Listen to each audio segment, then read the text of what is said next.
Claude Onesta, on parlait de ce nouveau record de médailles d'or et globalement des performances de nos sportifs français qui sont globalement positives. Est-ce que ces performances, elles ne sont à attribuer que à ce qu'on appelle parfois l'effet à la maison, l'effet domicile, ou alors c'est vraiment le fruit du changement qui a été mené pendant 7 ans?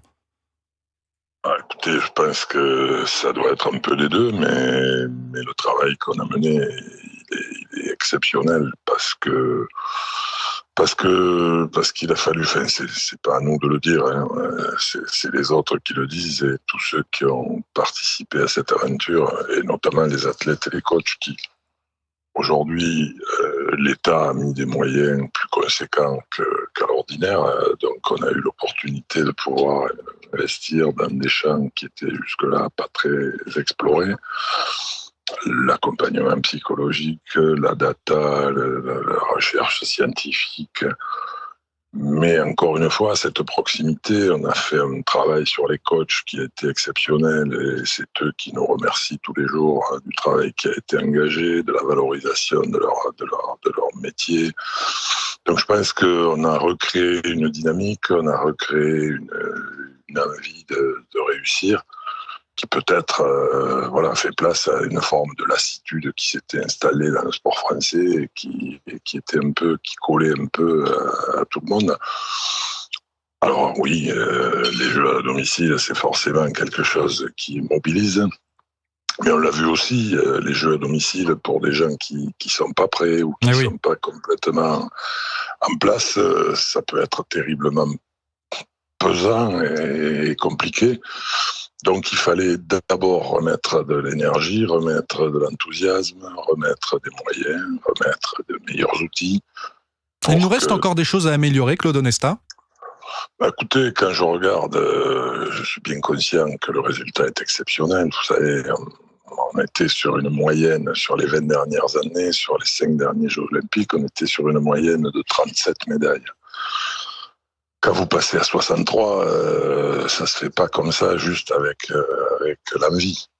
C'est beaucoup plus compliqué que ça, le sport de haut niveau. Il y a beaucoup plus d'adversaires de qualité, il y a beaucoup plus de pays qui investissent. Donc c'est sûr qu'une médaille aujourd'hui est plus compliquée qu'une médaille il y a 20 ans. Donc il y a des choses à faire, oui, parce que quand on regarde, tout le monde n'a pas réussi, tout le monde... Il y a un nombre assez conséquent de médailles d'or qui ont été ratées sur des épreuves où on était favori ou dominant. Donc ça veut dire que aujourd'hui on pourrait très bien finir ces Jeux en position de 3e si on avait réalisé quelques médailles d'or de plus. Donc c'est tout ce qui a été fait qu'il faut savoir mettre en valeur. Et tout ce qui a été raté, qu'il faut savoir bien identifier. Donc, on va aller vers les analyses, les bilans, et on va étudier tout ce qui a fait échouer certains, tout ce qu'on n'a pas su régler avec les fédérations, avec les équipes d'encadrement. Donc, c'est un travail qui va être très précieux pour se projeter déjà sur les échéances futures. Mais peut-être que pendant quelques jours, on va d'abord célébrer un peu ce moment. Claude Onesta, dernière question. Je voulais qu'on parle un petit peu des déclarations du nageur Florent Manodou, qui avait dit il y a quelques mois: la France n'est pas un pays de sport, et donc forcément au moment où toutes ces médailles sont tombées pendant les Jeux Olympiques, notamment la sienne d'ailleurs, on lui a reposé la question: alors est-ce que la France est un pays de sport? Et en gros, grosso modo, ce qu'il nous dit, c'est reposez-moi la question dans un an pour savoir si les aides sont toujours là. Qu'est-ce que vous en pensez? Je pense que la France a prouvé là pendant ces 15 jours qu'elle est un pays de sport, bien au-delà des sportifs bien sûr, qui eux en sont persuadés et travaillent tous les jours dans ce sens-là. Mais on a bien vu que la passion populaire elle est unique autour des événements sportifs. Quand on voit dans quel état était le pays il y a un mois, et quand on voit comment ces Jeux ont pu fédérer, réunir... Oui, c'est une fierté, ça, de voir cette ambiance et ces gens fédérés. C'est une fierté parce que tout ça ne sert qu'à vivre ensemble. Et une communauté, c'est des gens qui se réunissent, qui collaborent, qui sont capables de se respecter, et on voit bien que le sport porte à ça.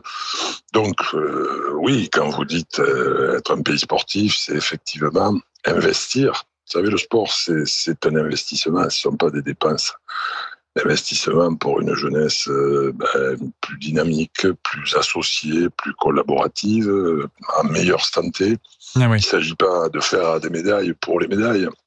Les médailles, c'est la vitrine qui donne aux plus jeunes l'envie de s'engager. Mais pour un qui réussira un parcours dans le très haut niveau, les 10 autres autour feront des éducateurs, des dirigeants associatifs, des gens qui vont permettre et qui vont agir tous les jours pour créer du lien au moment où d'autres ne pensent qu'à supprimer, éjecter et, je dirais, réduire. Donc oui, bien sûr, il faut que les moyens perdurent. Je vois mal comment on pourrait récompenser le mouvement sportif, les fédérations qui ont fait le boulot, les athlètes qui ont prouvé leur valeur, en débranchant tout ça et en arrêtant la dynamique. Et encore une fois, je répète, c'est un investissement, ce ne sont pas des dépenses. Et le budget des sports à l'échelle de ce que représente le budget de l'État, c'est tellement peu franchement, des économies là-dessus seraient effectivement